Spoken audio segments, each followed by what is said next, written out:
So, yun guys. So, bumili ako ng 1 kilong pusit. Yes. At anong gagawin ko dito?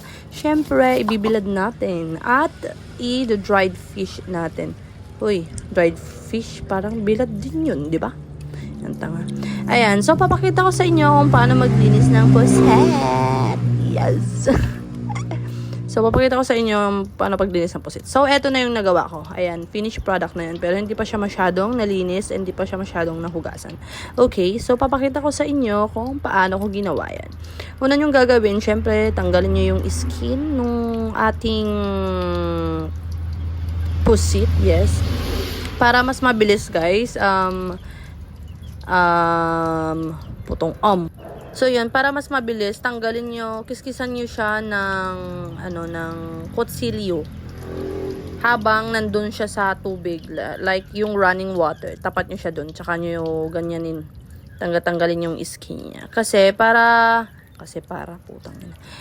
Para kapag niluto natin, hindi siya yung makulbot-kulbot ba. Ayun. So, pinanood ko lang rin sa YouTube kung paano gawin yan, no.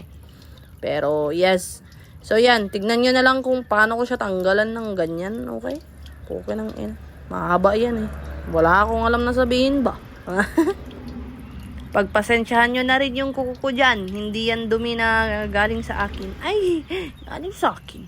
Dumi yan ng tinta ng pusit ha. Kaya ganyan yung kulay itim. Yes. So, yan. So, mas mabilis nga yan balatan. Tanggalan yung skin niya. Yung lalat niya ba? Kapag nandun siya sa running water habang tinatanggal mo. Yun.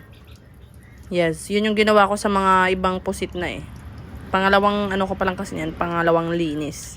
So, tsaka ko lang na-discover nung malapit na ako matapos. Katanga naman nito. Uy, yun. So, panoorin nyo na lang. Tanggalin nyo yan hanggang dun sa buntot ng pusit best.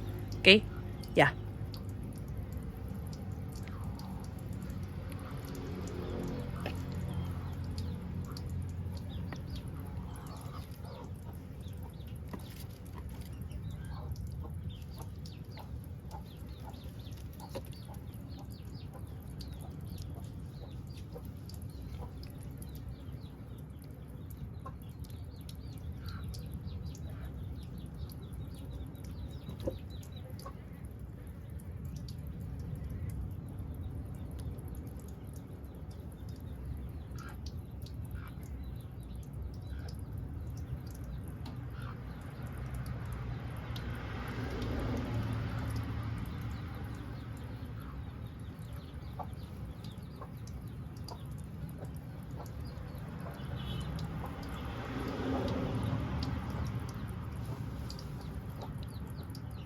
So, yun, kapag okay na, natanggal nyo na yung mga skin niya, syempre hugasan nyo para makita nyo kung may tira bang skin ba.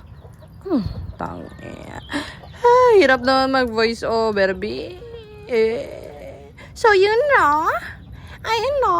Charot. Ayan, so tanggalin nyo lang yan, ha. Tanggalin nyo ng todo-todo. Pero kung ayaw talaga matanggal, hayaan nyo na. Bahala na kayo dyan, ha. Ayan.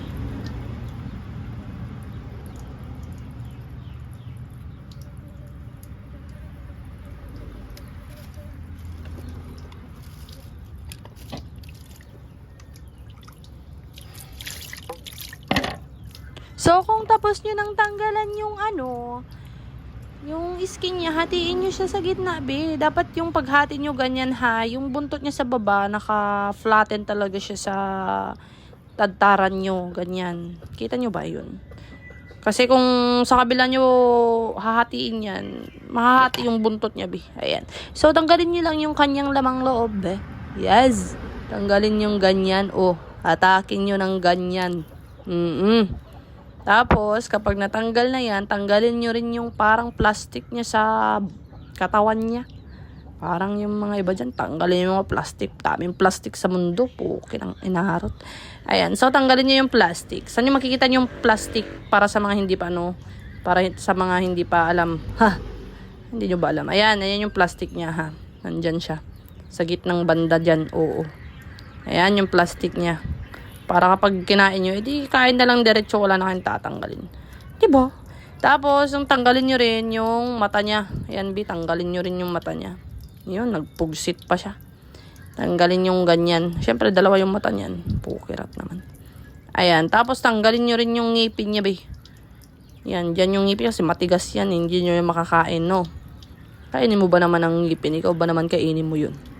Ayan. So, linisan nyo ulit yan kapag natanggal nyo na yung lamang loob tsaka yung, lahat ng pwedeng tanggalin dyan. Linisan nyo na, di ba? So, yon kapag nalinisan nyo na lahat, syempre, hugasan nyo ulit, di ba? Ayan. So, hindi ko na pinakita sa inyo kung paano ko sila linisan lahat, bi. Kasi pare-parehas lang din naman yun. Hoy. Oo. Ayan. So, tapos na ako maglinis. Tapos, pagkatapos yung tanggalin yung mga skin niya, hugasan nyo ulit siya ng tubig. Tsaka nyo, pahiran ng asin, salt. Yes! Pero wag nyo masyadong damihan kasi sobrang alat naman nun kapag dinamihan nyo, di ba? Nakabobo.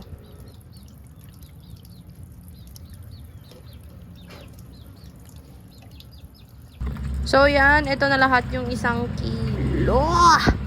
Yes! Malalaki yung pusit na to kaya kaunti lang yung piraso niya, be.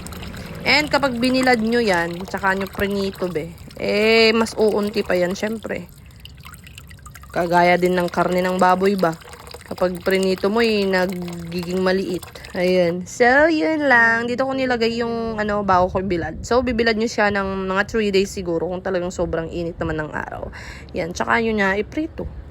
Diyan ko na nang nilagay kasi wala ako yung butas-butas. Okay, bye!